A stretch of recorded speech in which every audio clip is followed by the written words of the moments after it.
is that the public institutions standardize the way how they publish information about public discussions and then results of them, so it's clear to the people and that it's easy for them to get this information.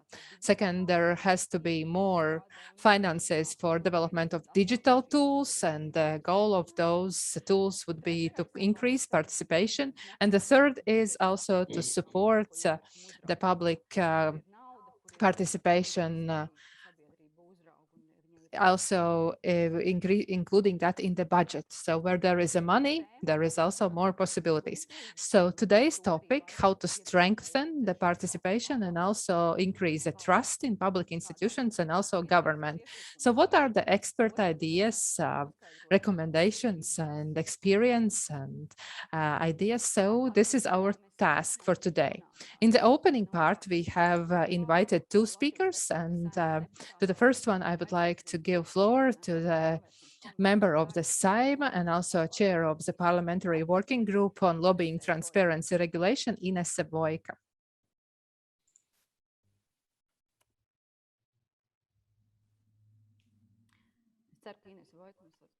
I hope Inese Voika can join us. She is here.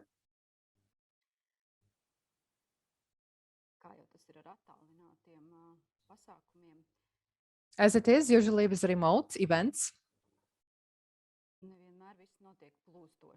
not always everything goes as planned. It looks like that Inese Voika cannot connect to our event. So therefore, let us give floor to our next speaker.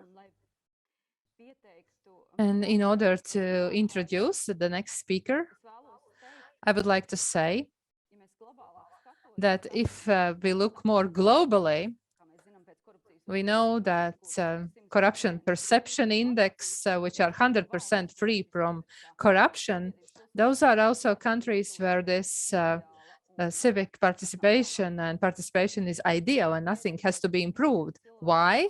Because on a daily basis, the processes and public is changing, and also the public sector administration has to be changing, so to hear from the public. So international cooperation becomes more and more important and crucial, not only to fight problems and fight corruption, how Dauna is doing, but also to learn from each other and to learn how to increase the participation of the public in decision-making and also to promote trust. And therefore, in Latvia, we appreciate that we are not alone in these efforts.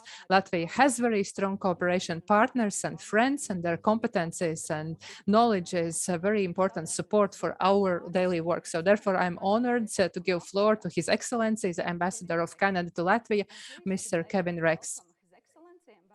Canada to Latvia, Kevin Rex. Please, the screen is yours. Thank you for joining us. Hi, everyone can hear me, I hope? Yes, good. I'll take the non-panic as yes. So thank you, Inese, and I'm looking forward to hearing from our other colleague, Inese, and members of the Saeima, distinguished guests, Damas and Kungi. And thank you to Delna and, of course, the Embassy of the United States of America and my friend and colleague, Ambassador Carwile, John, and his team for having me here today. It's an honor for me to join you. And while I cannot see everyone participating, I hope that there's a large number from across Latvia and abroad. And I commend you for your interest in the themes that we're discussing today, particularly given that it's an unusual 26 degrees and sunny outside in Riga. And so I'm sorry that we're all stuck on video chat for the next while. Listen, in addition to organizing this event, I want to commend Delna Transparency International and of course our friends at the US Embassy for all of the work you do every day in the realm of bettering public administration and strengthening open institutions. When I was first asked to speak to all of you, it was quite a while ago, several weeks before Canada entered a general election campaign, which we're in the middle of right now. Now, as a Canadian ambassador, I am obliged to take a low profile during federal elections and avoid discussing any contentious topics that could have a political dimension back in Canada. So anyone who follows me on Twitter, for example, will have noticed that I've been rather dull of late, as opposed to a few months ago. Quite frankly, it's preferable that ambassadors stick to feel-good events and cultural activities during elections, which is, let's face it, one part of my job that I really enjoy anyway. But it's actually during an election when citizens reflect more deeply on their governance and the degree of trust they hold in the institutions that shape their lives. And so for this reason, I thought it was a good idea to still be able to speak with you today on this important issue. And so in this spirit, and as someone who has spent 20 years working in public institutions, both civilian and military, both in Canada, in the United States, and multilaterally, I wanted to speak briefly about the importance of fostering trust. Now, national governments today, as we know, provide a range of programs and services that go far beyond the habitual reflection of their citizens. It's generally a challenge to find any one individual or group or constituency that shares an equal passion or concern for economic policy and social policy, foreign policy, or cultural policy. So when a particular constituency engages in just one policy area, foreign policy, for example, then in essence, it's placing its trust in government to do its necessary work in all of the other areas. But if, however, this constituency loses trust in the public institutions with which it engages, then there's a real risk that this same group will also lose trust in all public institutions. And so, as we're observing in many jurisdictions, it's easier and faster to lose trust across a realm of institutions than it is to build confidence in these bodies. And this risk can become more acute during times of crisis or of prolonged disruption, as we have all seen with COVID-19. So here in Latvia, and frankly around the world, the pandemic has placed further pressure on the degree of trust of many citizens that they have invested in their public institutions. And again, as the pandemic has impacted all elements of society, the effects on public trust have extended beyond immediate questions of public health. It can become more difficult for institutions to advance new measures or directions if the trust necessary to back them is under strain, as it is now. And so for diplomats, such as myself, we observe these trends in countries in which we serve, and this has a bearing on our own international relations. See, building trust in public institutions within a country complements the efforts to preserve or build trust with other countries. If one's citizenry does not trust the state, as we see in some of your non-EU neighbors, then how can my nation trust that state? So what then can be done to address this situation? Well, this is, of course, the question that has convened all of you here today. And there are many eminent persons, much more informed and learned than I, that will offer their ideas and perspectives. So for my humble part, I can only offer that building trust is a long-term effort that should be seen as deep as it is wide. An election campaign like the one that's happening in Canada right now lasts 36 days. But seeing sustained improvements in the trust held in public institutions can easily take 36 months. Efforts have to be inclusive, they have to be accessible, and they have to be inviting. Citizens can be willing to do their part for society, but they need to be heard and they need to be respected. So I'm looking forward to hearing about the conclusions and the recommendations that the expert forum and roundtable panels will be sharing and exchanging today. There will not be one correct remedy above all others. Rather, I think just as trust flows from many interconnected relationships, I hope that you will be able to interconnect all of your views and ideas towards the ever ongoing collective betterment of public institutions here. So thank you very much. Paldies, merci beaucoup, and I wish you a thought-provoking and insightful afternoon. Cheers.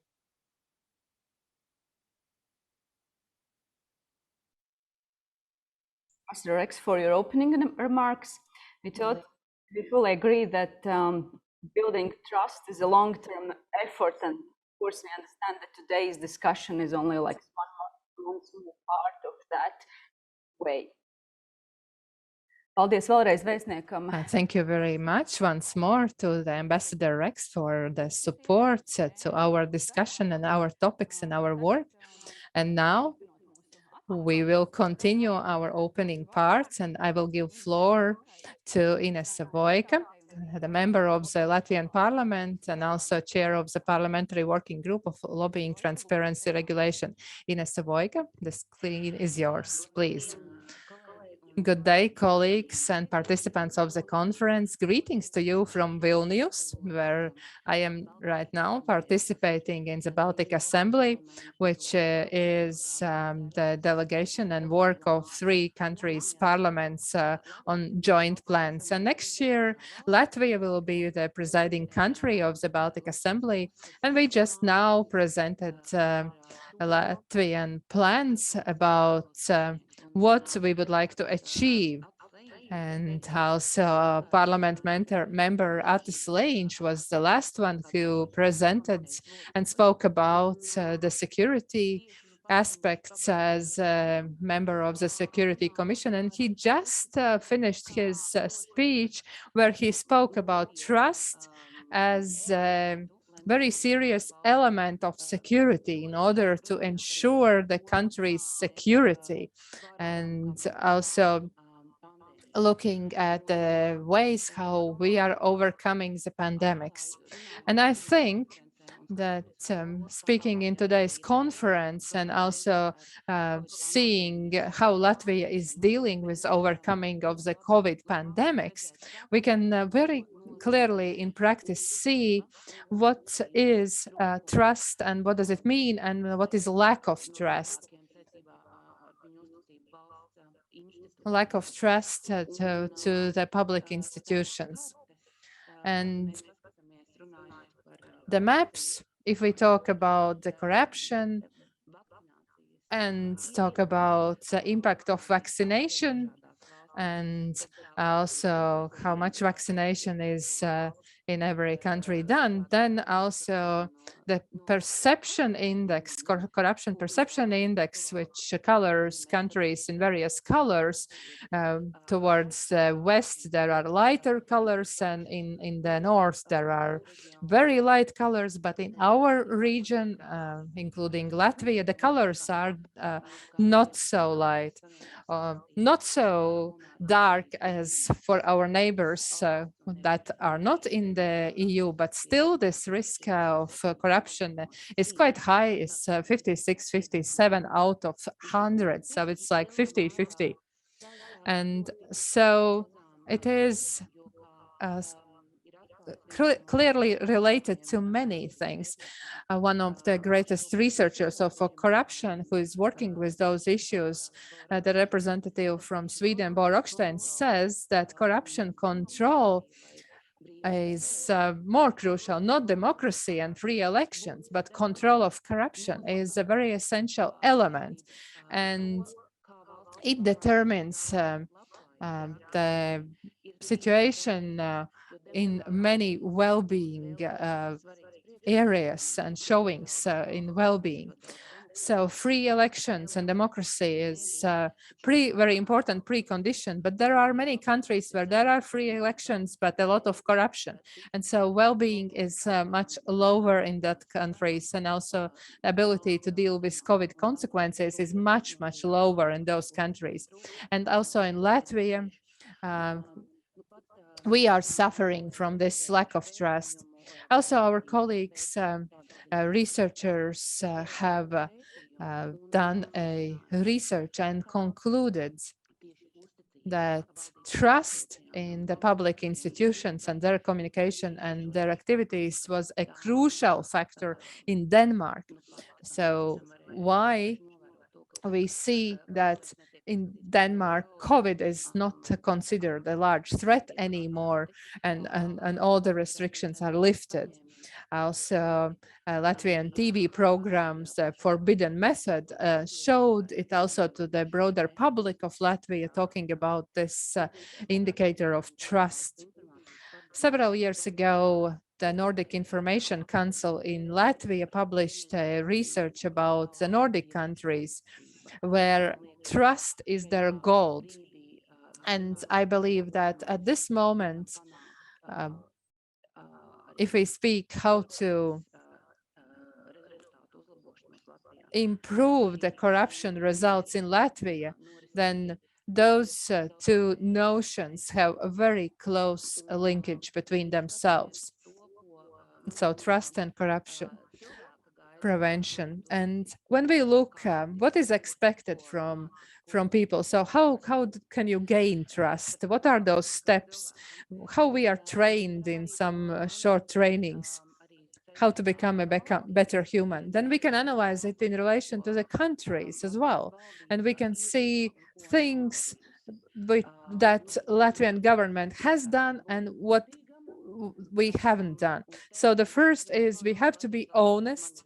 And as I know, Latvian government has been honest in relation to what is happening, but the fact that only 30%, even not 30% of Latvian people trust what the government is saying and what the official institutions is saying is the problem. So no matter how honestly you communicate something, you are not trusted. There is this double distrust ratio. So 30% don't trust the government at all.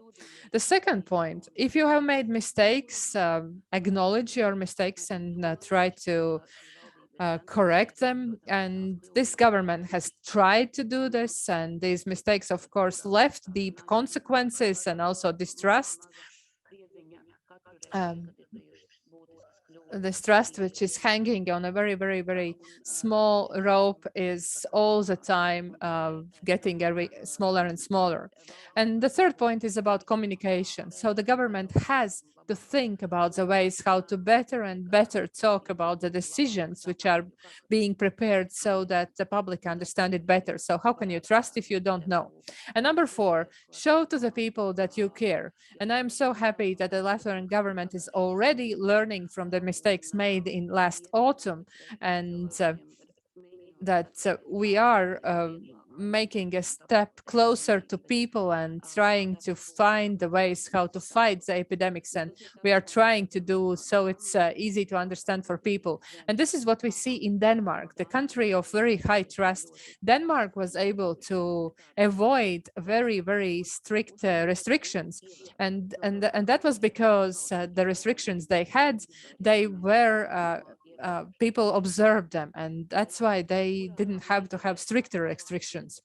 So in every crisis, we can see weaknesses even more than when there is no crisis. And COVID crisis has pointed out to those weaknesses. And in our parliament, we also work in a Parliamentary Investigation Commission. And the head of this commission will also participate in today's discussion later. And we have seen that those issues of trust are and have actually impacted how people react to things. And we have discovered many of those points, but we are still continuing work, but we will be able to share our first conclusions during this conference. So I see what can be done by the government and politicians in order to improve the situation and make the first step to increase the trust. But at the same time, I see that the public organizations, various citizen initiatives and cooperation between them and the government could help the public to become more trusting, because this distrust usually is said that it is related to the government and politicians, but now it is even broader in our relationship and how we relate to people around.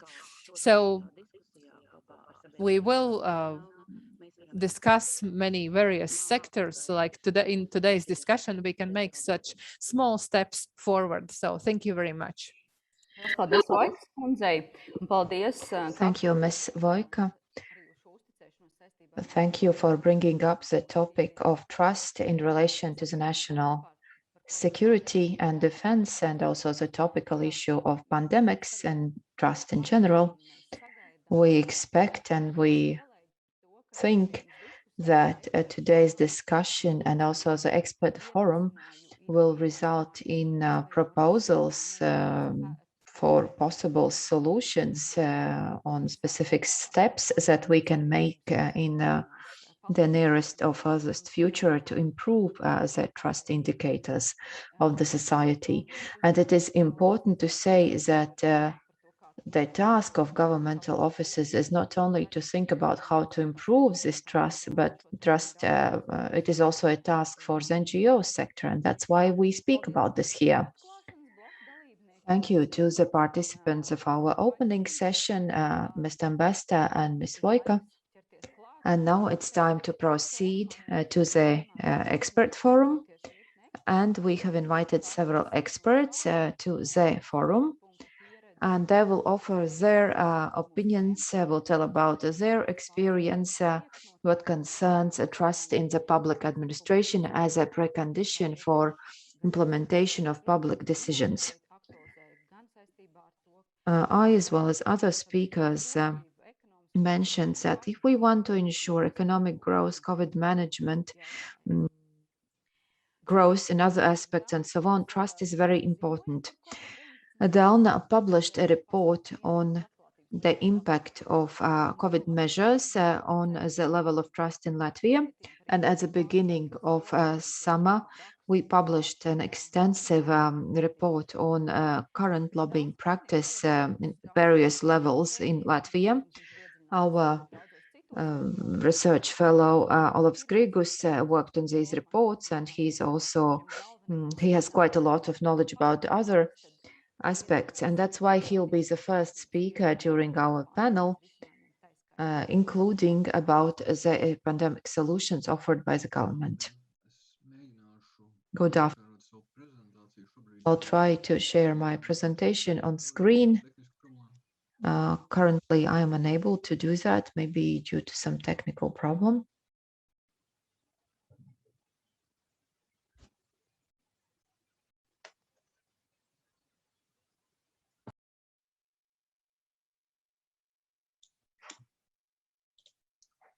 Jā, tad tagad es pieņemu, ka viss ir kārtībā, un es pieņemu, ka jūs man dzirdat. I assume everything is fine now and you can hear me.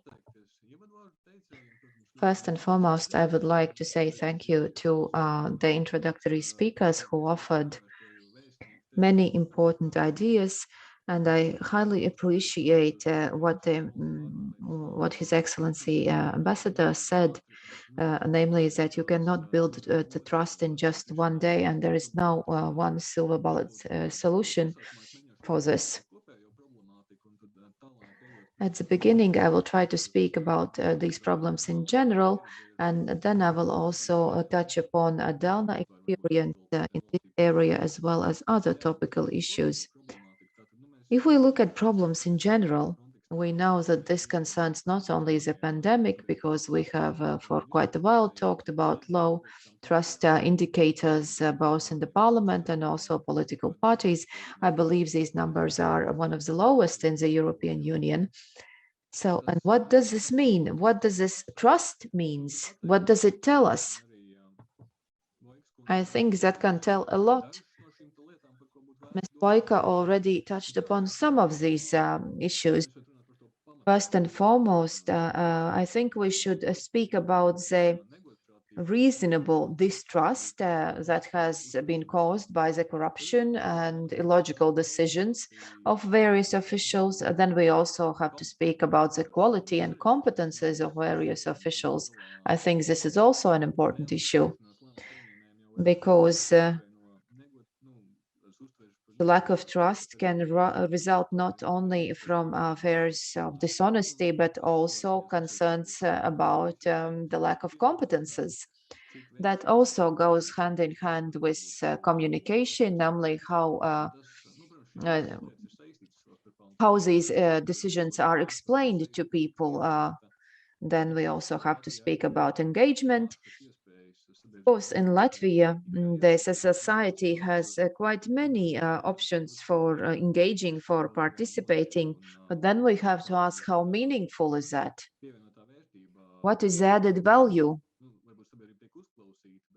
You know, the society is heard, but will something happen after that? Does something happen after that? And then, of course, there is a problem of ungrounded lack of trust. Ms. Voika already mentioned that, and I think there is also a problem of ungrounded trust, in particular if we have corrupt and incompetent officials. I don't think it would be very positive if people trusted such officials. And the same applies to ungrounded distrust. Late, we have developed concerns that a certain part of the society, and we don't know how large this part is, but these people automatically will assume the opposite no matter what the government says. Like, you know, they claim that pandemics doesn't exist.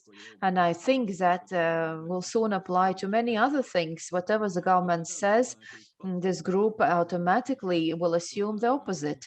And if they listen to us, I would like to invite them to return to the discussions about the grounded distrust that is related to corruption and so on, because we need the help of these people in solving our problems, and no one is helped by these people distrusting and living in another reality and not participating in the processes. This is a very interesting diagram. In particular, if we speak about political officials, this is a report on anti-establishment opinions or anti-establishment sentiments in the society. And this is a survey prepared by SKDS, our statistical office. But I think it also provides quite an interesting information. For example, those that supported KPV.LV party, which is one of the new parties that were elected to Saeima, as we see, they are not happy with this party and they want someone totally new. And then we have to ask, what are the conclusions that these people made from their previous experiences in supporting this party? In the introductory section, it was mentioned that officials have to learn, they have to think about the consequences of their actions and maybe take other decisions in the future. But then we have to ask about these people. You know, they changed the previous politicians with new politicians, and now they want to do that again. And it would be quite interesting to find out what is their thinking. Another interesting aspect about this diagram, though it doesn't tell us how many of these respondents are members of specific parties, because we have very low party participation. I think only 1% of all inhabitants are in a party, which is 4 times less than in Lithuania and Estonia. So it would be interesting to ask to these politicians, the members of the party, whether they think that the management of the party should be substituted, whether they have the same opinion, or that maybe ministers from other coalitions parties should be substituted. So these data generally do not provide that much information, and there are many interesting questions that should be asked. But please note, and I also mentioned that at the beginning, first, the party membership is very small.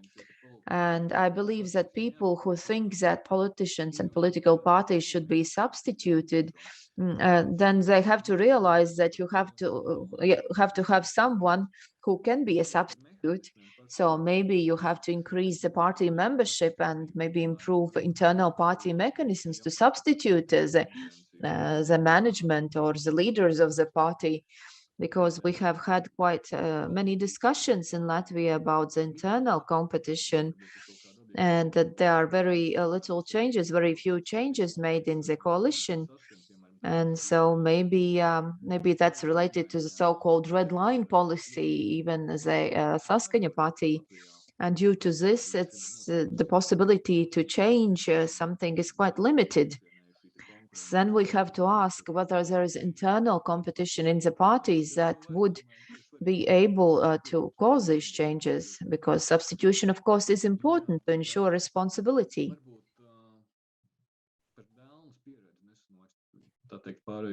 And now about Delna pandemics, Delna experience what concerns pandemics, and in the context of pandemics. Of late, we have worked on the global corruption barometer. We have also prepared a report, conducted a study on lobbying practice in Latvia, and we have prepared respective recommendations. And more recently, we conducted a study on the opinions of people, of journalists about events that have taken place during the pandemics. I'll speak about all of these in detail a bit later, but I think these are the main important points. Global corruption barometer. As I said, the trust indicators are very low. And if we look at the corruption in particular, of course, the results are quite low. We could desire something much better. And people tend to think that specific party interests determine what the government does. So private interests determine what the government does. And 63% of respondents supported this statement. So this is quite a widespread belief that very narrow interests control the government. What concerns political parties, the results are a bit better, but still nothing that would make us happy. And the last, what concerns engagement and participation in decision making. Though in Latvia we have quite many opportunities, still quite a small part of the society thinks that they have this meaningful way to engage, unlike in Lithuania and Estonia. What concerns lobbying framework, we have to improve the decision traceability. We have to provide equal opportunities to all society groups that would be interested in participating in these events. Also, one of the groups with which we spoke during this study, this group had specific concerns that these measures could result in excessive bureaucratic burden and that sanctions could be applied. You know, people spend their time and efforts to work for the benefit of the state, and then they are sanctioned. And also the NGO sector mentioned that this new transparency and the register would allow to create alliances to eventually improve meaningful participation. Delna also noted in the report that we should adopt a much wider approach, not only focus on the lobbying law or the interest protection law. We have to look at the traceability aspects also in light of other laws and regulations where certain improvements are needed. And to turn to our topic, our conclusions after the COVID-19 report that we prepared. The society does not have a clear understanding of how certain branches of government works.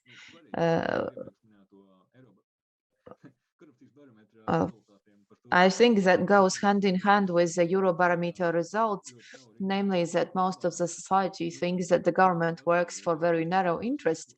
And then we have to ask to what extent the parliament actually oversees the government, what they do. Also, state support and budgetary planning principles, also the state support, state aid during the COVID-19 pandemics. Also, here we have to mention the construction cartel. I think for a decade, there have been discussions about donations from this construction sector to political parties and possible impact on the politics. And there were these rumors going on all this time.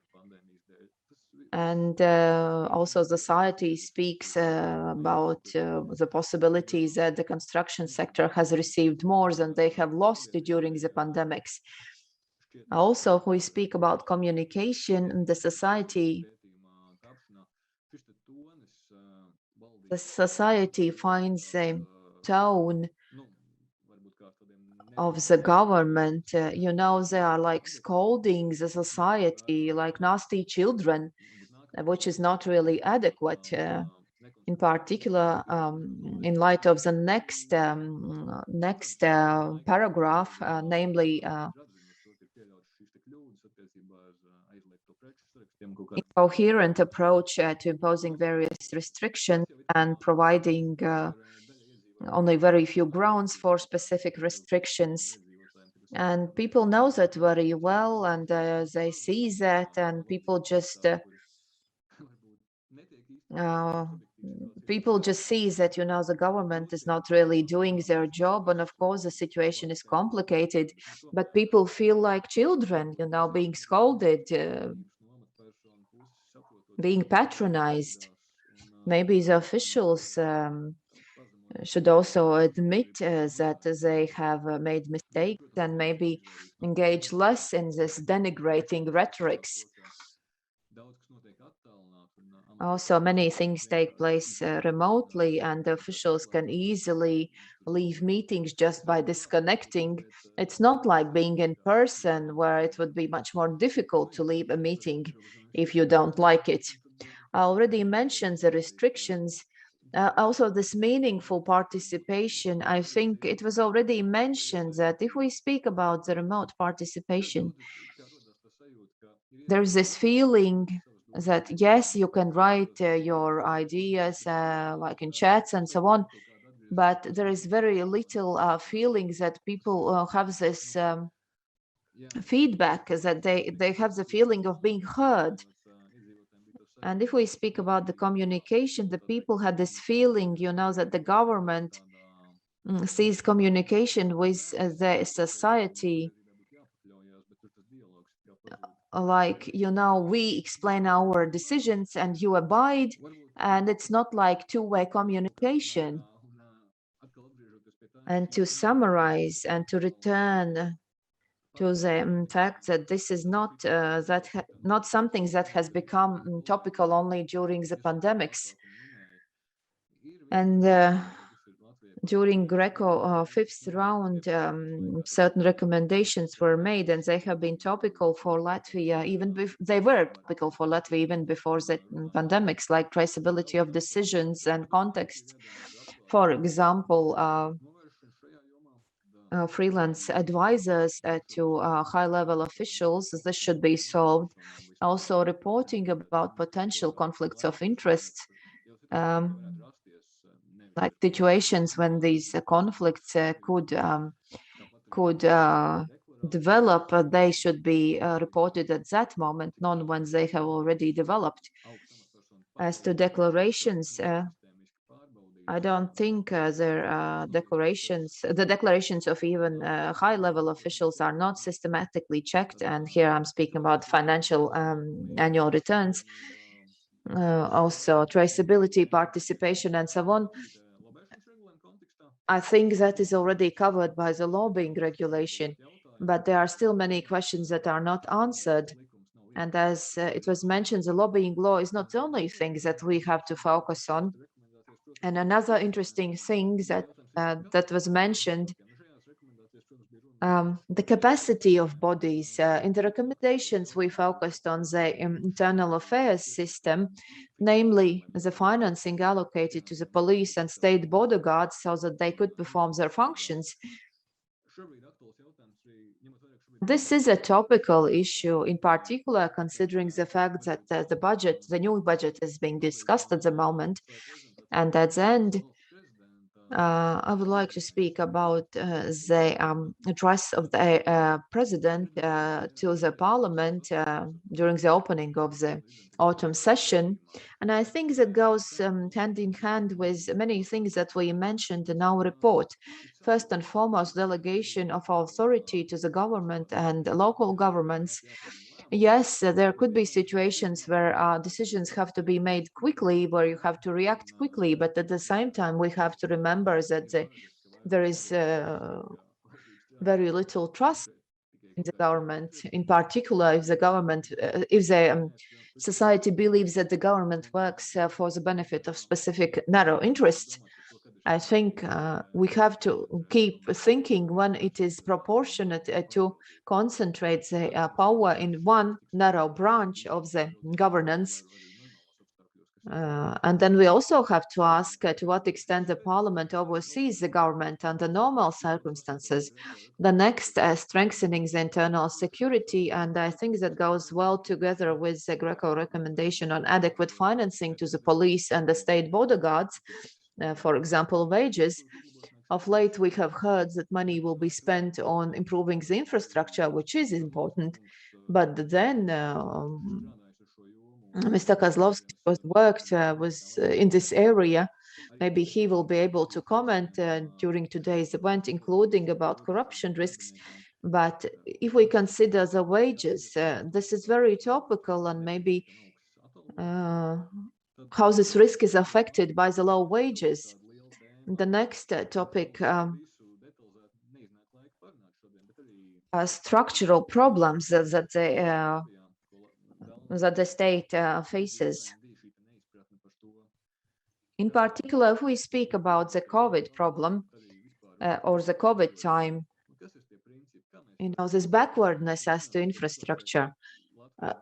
The people ask, like, how did we end up in the situations that there's a chronic lack of trust for the healthcare or education, and then these people, and then the people have very valid questions: where the money was spent and how it was spent. Maybe in the context of the crisis, it's too late to change things at the moment, but maybe you have to think about future crises. So the structural backwardness is very important, as the president mentioned. Maybe we have to start preparing ourselves for the next crisis. And the last issue, financing of the political parties, also goes hand in hand with the membership, with the overseeing by the parties of their members in the parliament, of the members in the government. And why don't the parties act when their members don't do their job, let's say being a minister, and maybe they have to support these people, and at least partially financing was allocated for these purposes. So this is something that we have to think about in the future. Unfortunately, due to time constraints, we cannot speak about this in detail, but I think I should finish. Thank you to our research fellow for the insight in the problems identified by Delna what concerns trust in the state governance. The state chancellery is a body that also works with the participation issues, follow the situation and analyze these processes. And they also take active action to promote the public engagement. And we have invited Inese Kušķe from the State Policy Department of the State Chancellery to tell about these matters. Hello to everyone, and thank you for this opportunity to tell about the work of the State Chancellery. And very soon, my colleague Zana Leksdeņoja will speak more about participation projects. But now I will focus on our work in promoting trust and also promoting open administration. I must start with saying that trust in the public administration is a very topical issue, and we are working on it on a daily basis, and we've been thinking about it not only in the State Chancellery, but also in other public institutions and in cooperation with the public. We are thinking about it. And I must start by saying that social trust is also part of the strategic goals of the Latvian National Plan by 2027. And social trust in this plan means mutual trust in the public and also public trust in the political trust. And we have started the research on social trust. So we are researching what are the reasons for the lack of this trust. And also on the 28th of October, we are organizing a discussion in the meeting of the NGOs and the Parliament memorandum. And we will present the first results of our research. So, for example, which groups of the public have this distrust more intensely, and what are the psychosocial portraits of those people?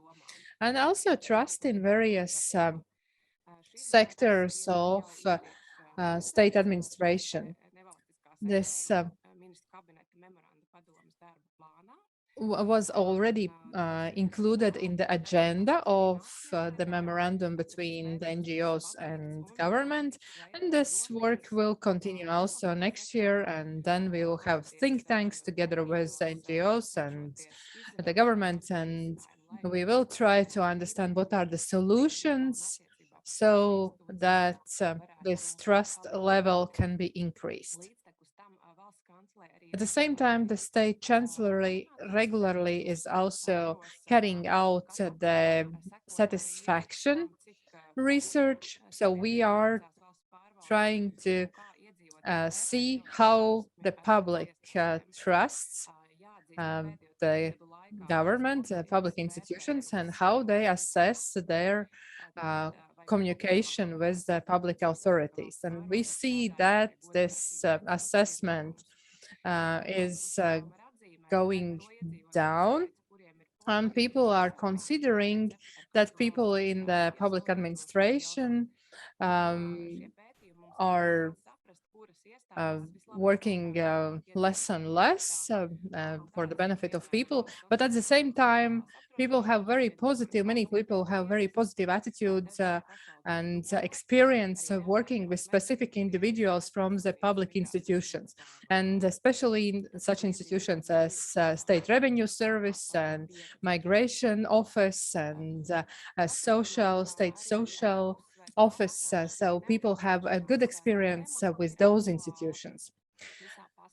This topic of trust has been very important in the whole world, and there has been research in the world which shows that this distrust is getting down.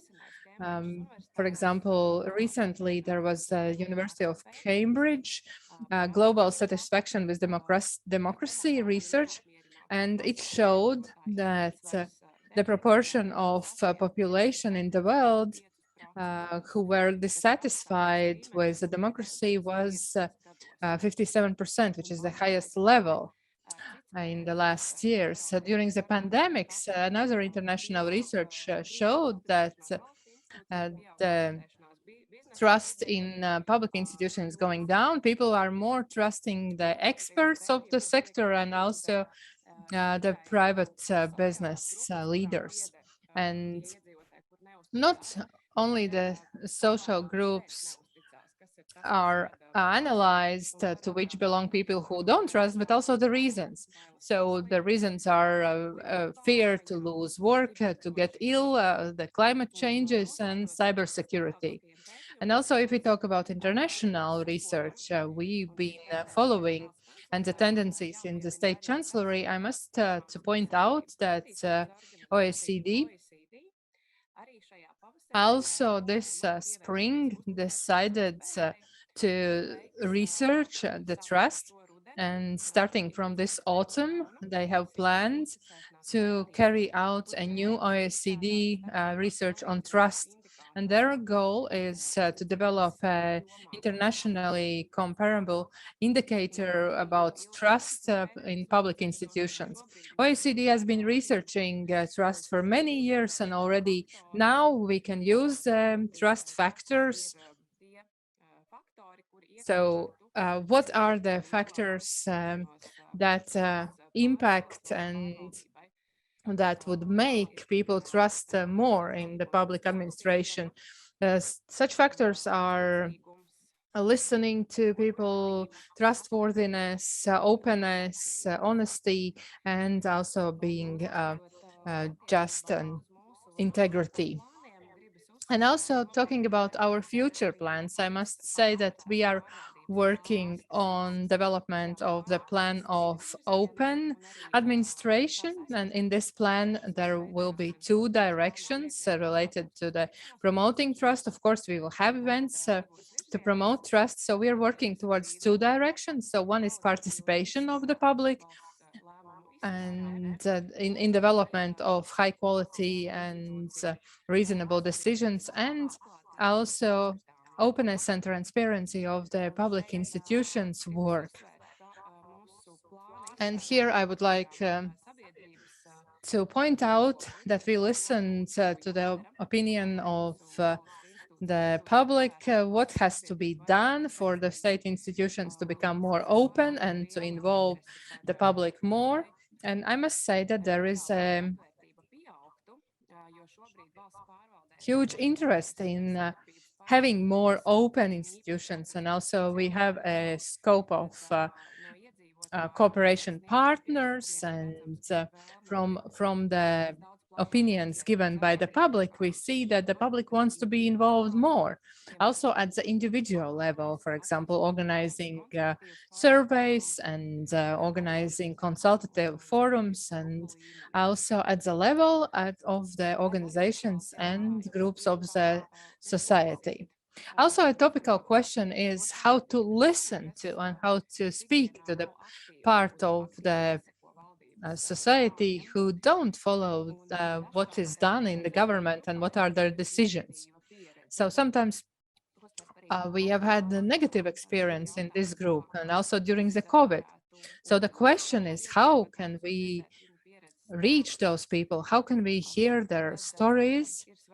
And then it is also very important to think about the ways of participation that could impact the decisions, not only to inform about the decisions, but also at the earlier stages to involve the public and to get their opinion, what could be the decisions, and to develop those decisions together with the public. And in conclusion, what we heard already several times and what we want to include in this openness plan is abilities and skills for the public institutions officials to speak in a language which is easy to understood by everyone. And we have discussed a lot how to promote that. There is ability to explain decisions and to speak in a simple and language that everyone understands, and how to emphasize the benefits for the public. We are working in developing a good language, and in Finland and the Netherlands, there are such events included in the open society plans. And trying to save time, this is all, and then later in a discussion we can add on it. Thank you very much to Inese Kušķe. So we will follow what are the works of the State Chancellery in the future, and we will also wait for the research you promised in autumn, and also OECD research will help us to understand the topicality of the trust issues. We continue our experts forum, and in order to introduce the next speaker, we could see that yes, the public trust in state institutions and participation of the public is a very broad question. We've been hearing about it a lot today. So from the one side, the public has and forms their own experience and understanding. How is this cooperation? And on the other side, this is also responsibility of various institutions to understand how this separate institution puts this brick in this building and construction of the building of the trust. And so to get this insight, we have also invited the senior counselor on global anti-corruption issues from the US Department of Justice, Peter Ainsworth, and from the US. We are happy you can join us in this event. And we are looking forward for answers how to better understand why public trust in public institutions matters. Please, the screen is yours. Thank you very much. Can everyone hear me? Thank you. Thank you all for, first of all, the invitations and the organization of this very important forum. Obviously, maintaining trust in a country and in the country's institutions is important everywhere. And what I'd like to do is focus upon the function and the institution of the public prosecutor within each country. And I'd like to talk about maintaining trust of that prosecutorial function, of that office, and of the people who are given the task of enforcing the important laws of the country, but importantly, the corruption offenses of the country as well. Let me give you a little bit of background. I'm not just talking about this because I've read it in a book. I've actually worked in the field for 30 years. I have been a corruption prosecutor in the United States. I've worked many cases involving judges, other prosecutors, legislators or parliamentarians, and as well as executive branch officials. And we've fully investigated, along with the FBI, have brought the cases and have ended up sending many people to jail for corruption offenses. After that, I supervised the office and oversaw the work of many other attorneys in the corruption field. So it's not book learning, it is practical learning. But what I want to focus upon is the, I'm going to call them, because I have a short period of time in which to speak, I'm going to call, I've boiled down the 10 commandments to the 4 commandments. 4 commandments that prosecutors must obey, must adhere to in order to maintain the trust of the people in the country in which they're operating. These are universal. These are not just distinctive to the United States. They are enshrined in the UN Convention Against Corruption, and they're the same whether one is working in Mexico or Mongolia, whether one is working in Latvia or Lithuania. These are universal. And so they're going to sound to you as if they are simplistic, but they're really not. They're actually some of the most difficult.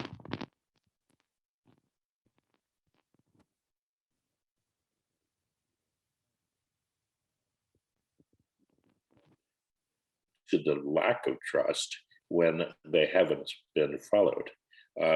So let me, without further ado, let me move into our 4 commandments. The first one is probably the most difficult one to obey and adhere to, which is a prosecutor must remain independent of politics. This is one of the principles of the UNCAC, UN Convention Against Corruption. It again sounds simple, but it's not. And I think all of us know that it's not.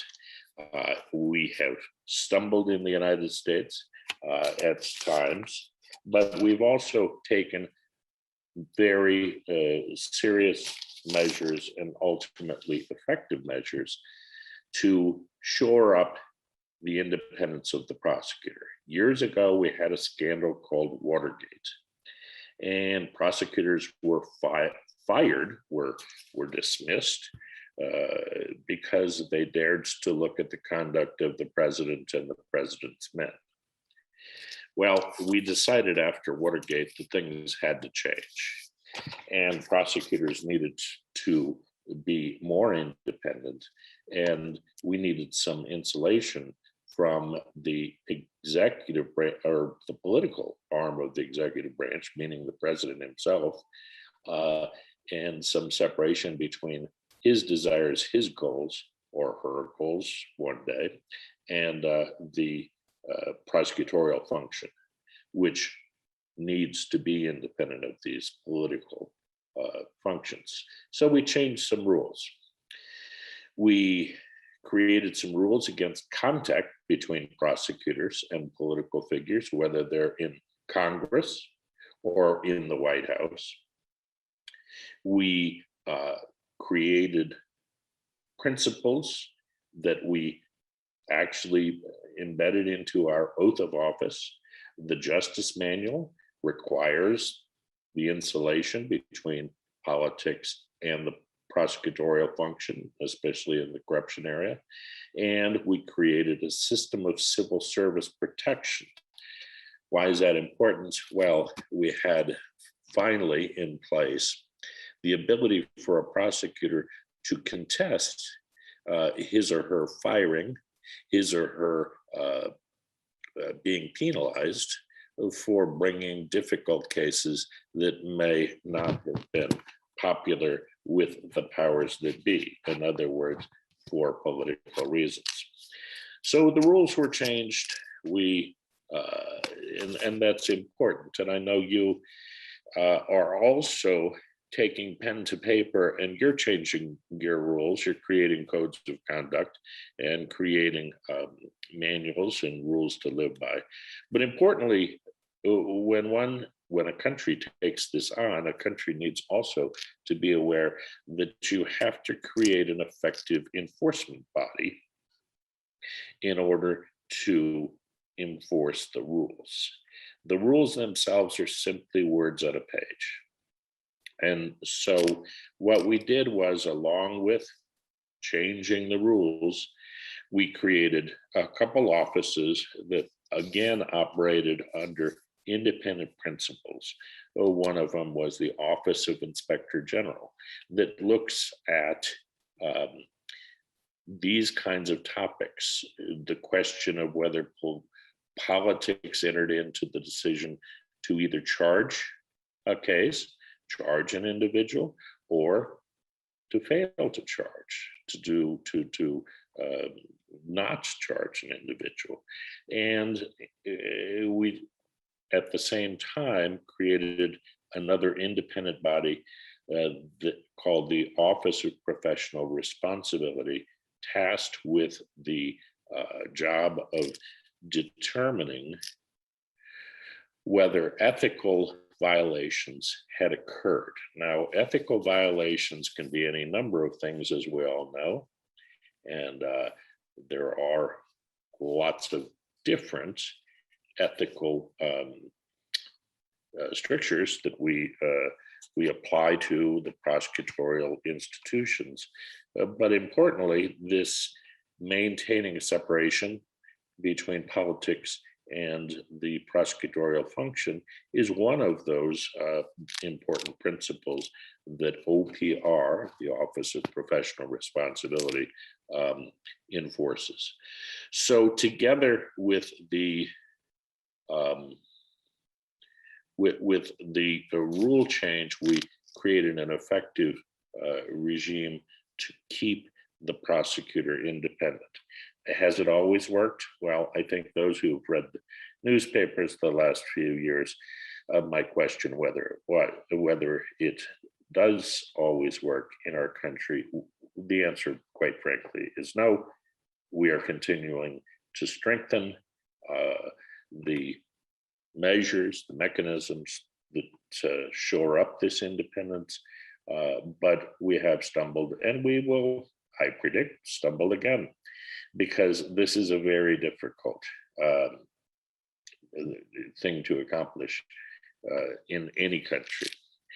So let me move to commandment number 2. A prosecutor must treat everyone equally. Well, everyone says, isn't that pretty simple? It is simple, but it can be very, very hard to enforce and to implement.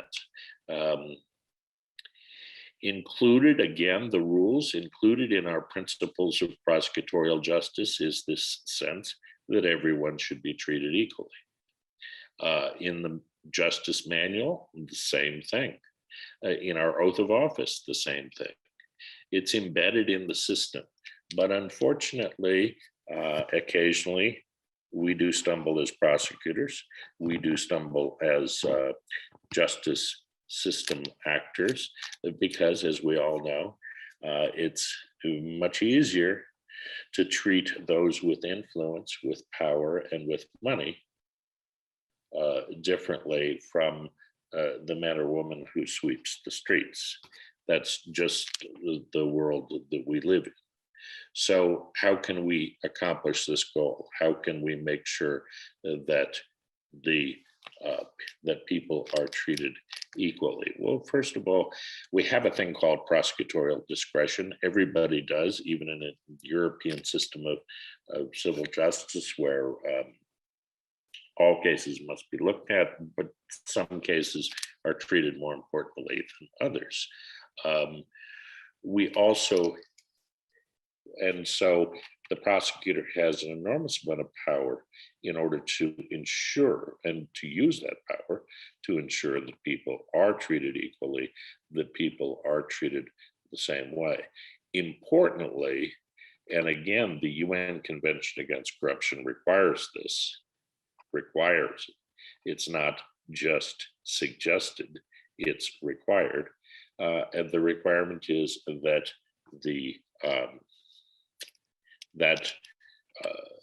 there be a mechanism that allows for cooperation to be gained on the part of the lower levels of corrupt schemes, the lower placed people, in order to cooperate against those above. So to use those mechanisms that we are tasked with building into our system, and to use them in a fair and objective way, so that we treat quickly and justly the lower level people in order to reach the top of a scheme, is part of the goal of, or part of the way that we reach the goal of treating everyone equally. Let me go quickly to the, before I do that, let me make a reference. The years ago, I was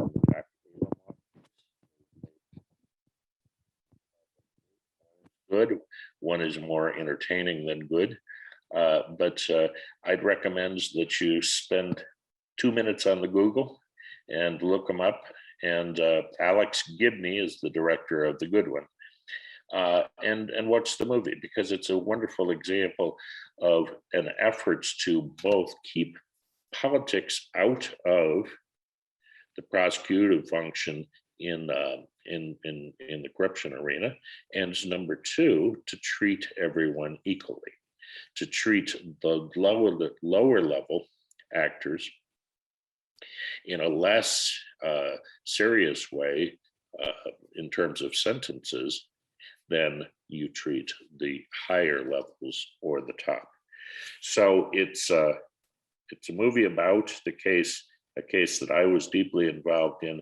I was very, very disappointed that they did not choose me to be part of the cast, but it doesn't diminish the movie in any way. Let me get to our next commandment, which is a prosecutor must act ethically. Obviously, the goal is to, again, create a body of rules, and this is what I understand Latvia has taken on at this point in time.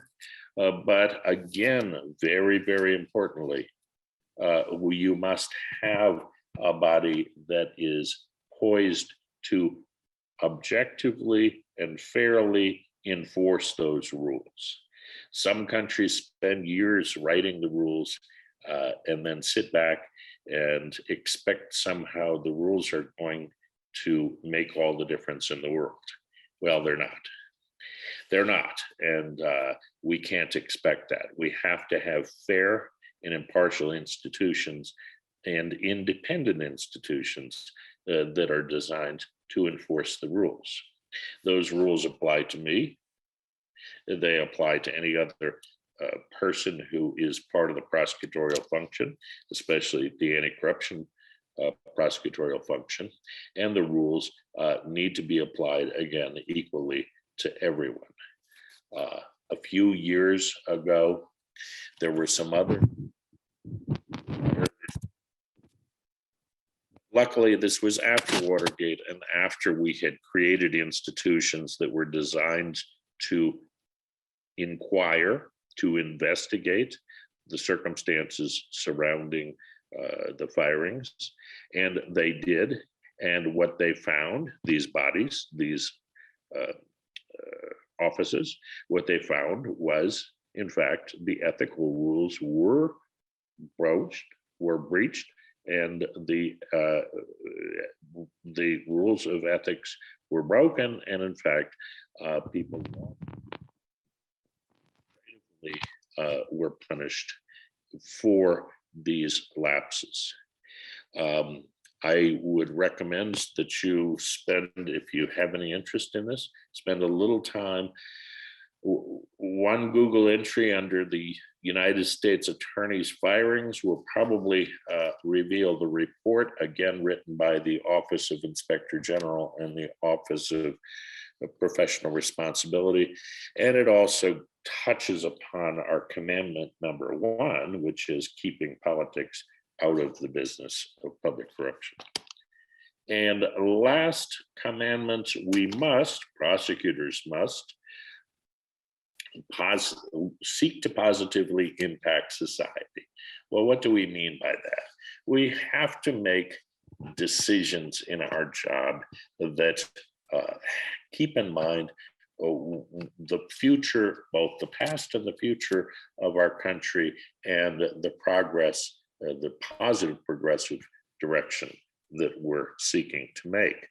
One example I think of that is the recent events in the United States, a very unfortunate turn of events involving Mr. George Floyd in the city of Minneapolis. Recently, the police officer was convicted of killing George Floyd.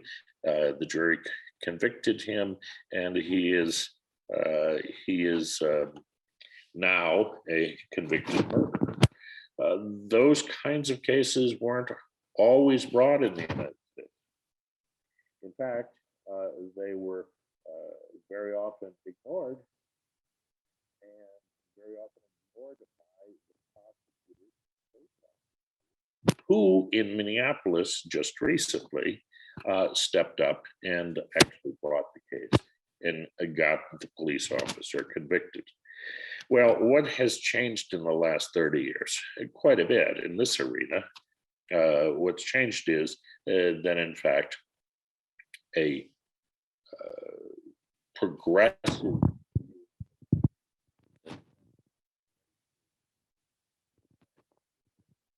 prosecutions, either to not prosecute someone or to positively prosecute someone because of their approach. So state prosecutors who years ago failed to bring these cases actually came around to the point where some of them, at least, they realized that they needed to bring these cases because federal prosecutors for years were stepping in when cases weren't being brought by the state prosecutors, stepping in and actually bringing civil rights charges in these settings. Well, I know you don't have the two levels of government. You don't have the federal and the state, but the same principles apply. If prosecutors take cases that positively impact society often enough and courageously enough, take them on,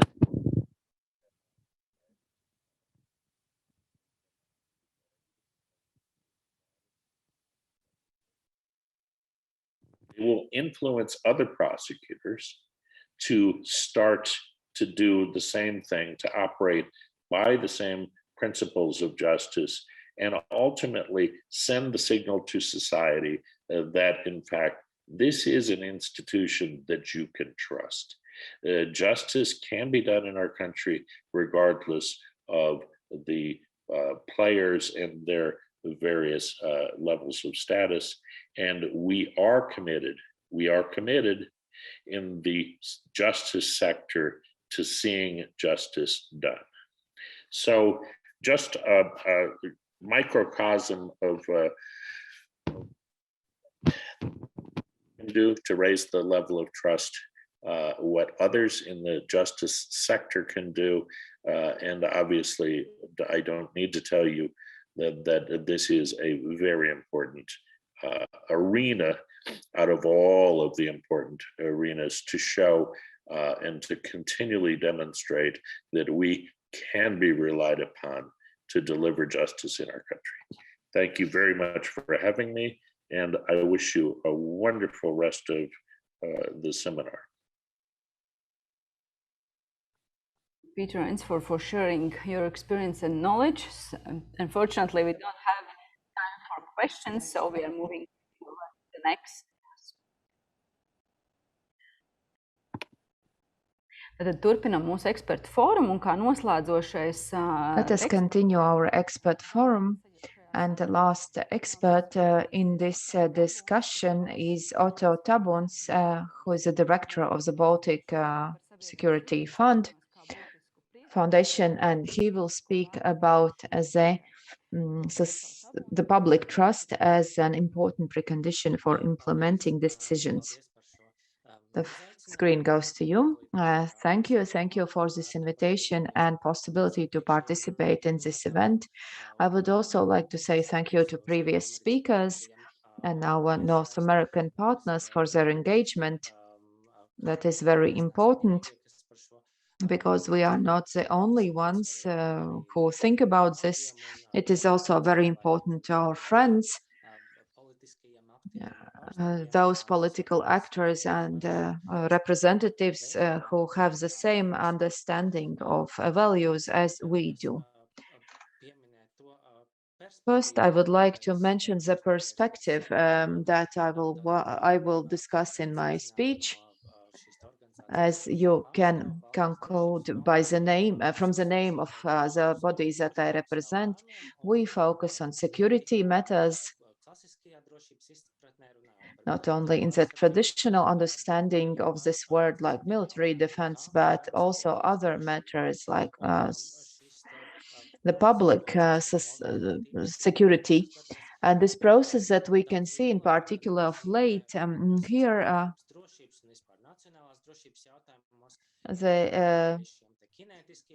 not only kinetic aspects have much more importance in various aspects of security. If we speak about academic view of these, we have to speak about the narrative and cognitive sides that affect not only the development of our society, but also our perception of security. In Latvia, we can compare this situation, let's say 1991, when we regained our independence, or in Georgia in 2008, when the kinetic military side was more important. And we can compare that with what is going on in Ukraine, what happened in Ukraine. And when there is a problem of public trust, it's a decisive issue. And this issue determines whether you can ensure national security or not. This is very important in this context, and important not only from the national point of view, but also internationally, because as it is well known, we are a part of the NATO, and collective defense is important to us. Thus, it is important to ensure that problems that are related to the lack of public trust would not spill over to other countries, and so that our weakness in specific aspects would not become the common weakness. And this is our homework. If we look at the matters that were already mentioned, I would like to focus on the basic functions that the state should perform and how efficiently the state is doing this. If we look at our constitution, it's a matter of independence, democracy and territorial integrity as the first things that we have to ensure as a state, that the state has to ensure. And then there are, of course, other functions that are stipulated in the law. And if we speak about officials, then, of course, there's a certain group of people that work on behalf of the state to ensure that the critical functions of the state are performed. It is very interesting to see how various national bodies have varying degrees of public trust. For example, the army consistently enjoys top positions in the top of trustworthiness because our territorial integrity is ensured and was ensured. This homework was done. But then there are other political bodies, let's say the parliament and the governments, that have a lower trust indicators. And here we have to speak about two sides. On one side, it's clear that it is never going to happen that everyone will be happy, in particular in a parliamentary republic, because it would be strange even to expect trust in politicians if you have not voted for them. And in this regard, our system differs from the EU system, from the US system or other systems, let's say, that use a Westminster approach, where a different model is implemented. And so you can rely less on compromises that are demanded by the parliamentary system. Then we also have to speak about the election cycle, as mentioned by the Canadian ambassador. And here are several relevant factors that affect the public trust, like various processes driven by the government, like the administrative reform. On one side, we have to ask to what extent the government listened to the society, but on the other side, to what extent the politicians that were going to lose their job, how they try to use this situation for their political benefit. So there are various internal factors that we should take into account. In the presentation of Mr. Grigus, the link between the resources, capacity, and competences was very important. And that also pertains to challenges in the state administration in this regard. An important element that we have to take into account and that we can discuss more is the quality of laws and the materials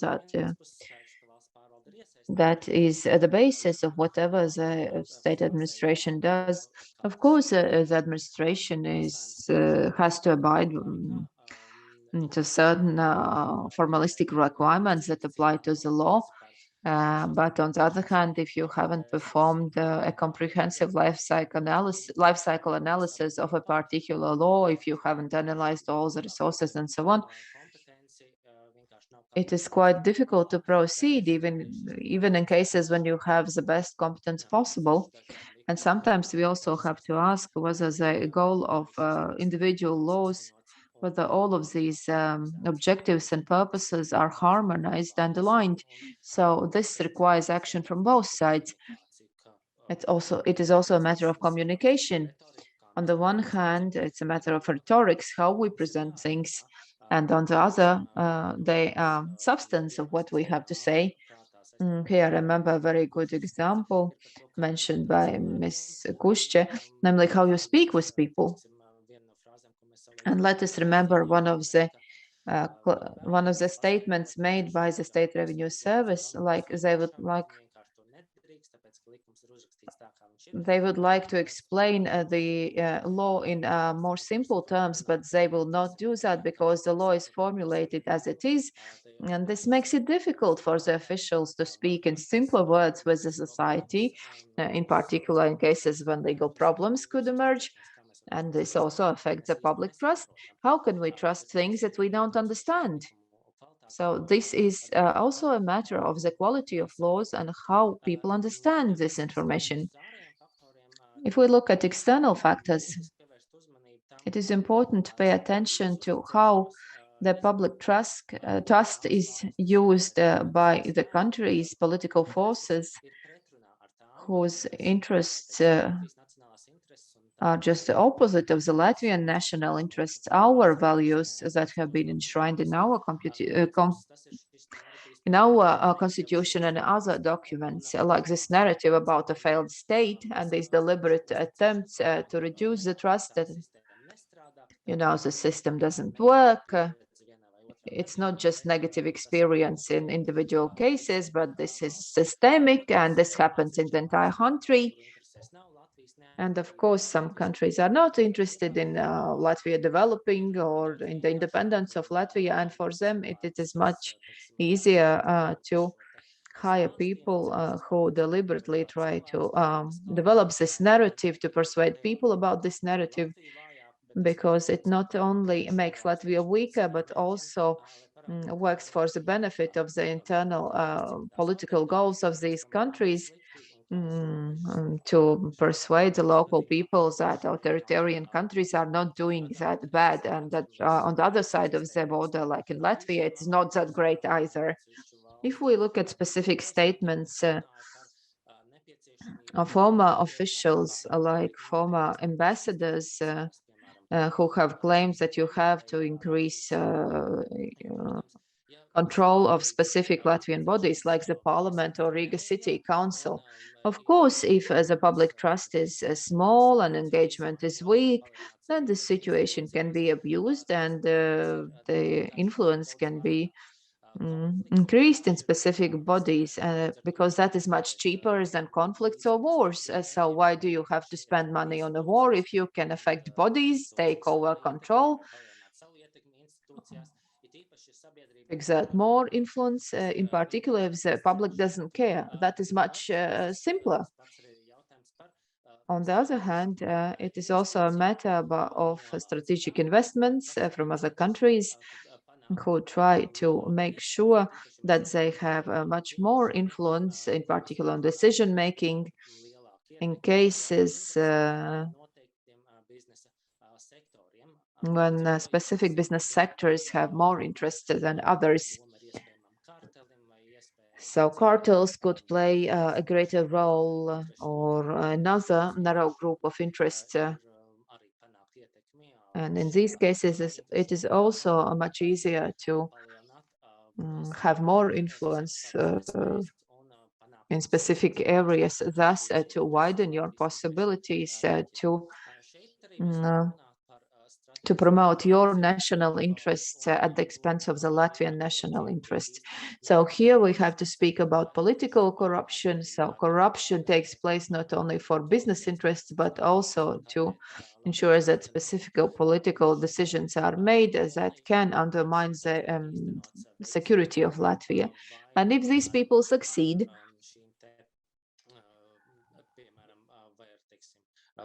konkrētām ārējām investīcijām vai, teiksim, for example, with specific external investment or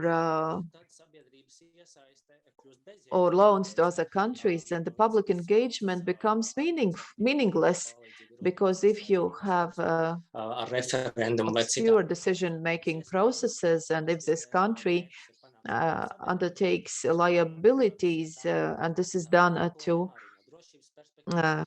exclude the society from decision making, then when this is ever discovered, it's much too late. And we can see specific countries in the Southeast Asia that face this particular problem.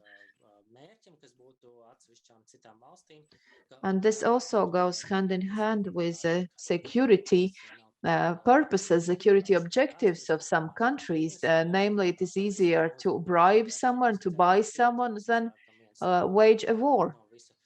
You can build whatever walls you want, but if you if you corrupt one guard tower, then the wall doesn't matter anymore. It is very similar to the Latvian experience before the Second World War, when high-level politicians were bribed by special services of other countries, that eventually caused these very negative consequences that we all remember very well. So It is very important to speak about the state, why we have it, why we have our country and nation.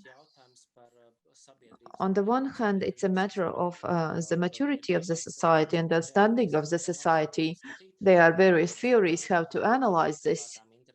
If we speak about private interests and interest groups, on the one hand, we can be quite cynical and say, you know, we as Latvian citizens are from the same interest group because it is in our interest to have an independent country, democratic political order, and the possibility to reach our political targets, like it is enshrined in our symbols. And other countries have the same aspirations. And then we have to ask, if all of us have a possibility to ensure this result, do we really have the same opportunity to do that? And that's why the progress that takes place in the Parliament is very important, in particular what concerns lobbying regulation. Also, explanation on how to achieve results, how to ensure your interests are protected while respecting other people in the society is also important, because it's a matter of justice, how things are done. Mr. Ainsworth formulated that very correctly, namely what concerns the judicial system, how we solve conflicts, whether we can find justice, we can ensure justice to maintain the trust in our country as the best solution. For example, we should not look as far as Afghanistan or other extreme cases when we speak about the resilience of these countries, but let us look at Italy, where we can see a very good example how efficient judicial system is in some regions and how that goes hand in hand with various alternatives that emerge in addition or as an alternative to state structures like criminal structures. For example, in Italy, there can be cases that you have to wait for 500 days for the first instance court decision. Let's say if you start a trial for unpaid invoices and you have to wait for so long, I think that explains very well why people prefer to choose alternative structures and they try to solve conflicts in this way and make sure that justice is done. On the one hand, we can, of course, look at pragmatic problems like taxes that are not paid, shadow economy, effect on specific sectors that depend on the GDP. But if we look at moral and ethical aspects, it's a matter of whether we trust the state as the best tool to ensure that our independence is maintained, our security is maintained, and a stable environment for our development is maintained. So this requires work. It has to be done by the state administration, but it is something that the public has to do as well. It's a matter of political education, social sciences, and the role of political bodies. They also have to be ready to engage more. The Chancellery has observed that it is also a matter of educating the society, since this is a way to represent your interests, and maybe it's more productive than just protesting or shouting out slogans to tell about your pain. This allows to find constructive and organized ways to understand your interests, other interests, how to find a compromise that works for all of us. Thus, to avoid these problems that the Latvian problem has or had during the 30s of the previous century, when the lack of trust in the parliamentary system eventually resulted in the minority political forces to use to grab the power. And we could observe that very well also when we were under an undemocratic rule. I think we have overused our time, so by this I would like to finish. Thank you. Thank you to Mr. Tabuns, the director of the Baltic Security Foundation, for outlining the risks and examples from Latvia and the entire world. Yes, we have spoken a lot. Our experts have said a lot. That's why we have spent more time on this section than we planned. Now we will have a 2-minute break, 120 seconds, and then I will give the floor to a panel discussion, which will be moderated by a journalist Arta Skuja, who will ask questions to our panelists, ask questions to our panelists on our topic. So 2-minute break, and then let us continue with discussion with experts, roundtable discussion.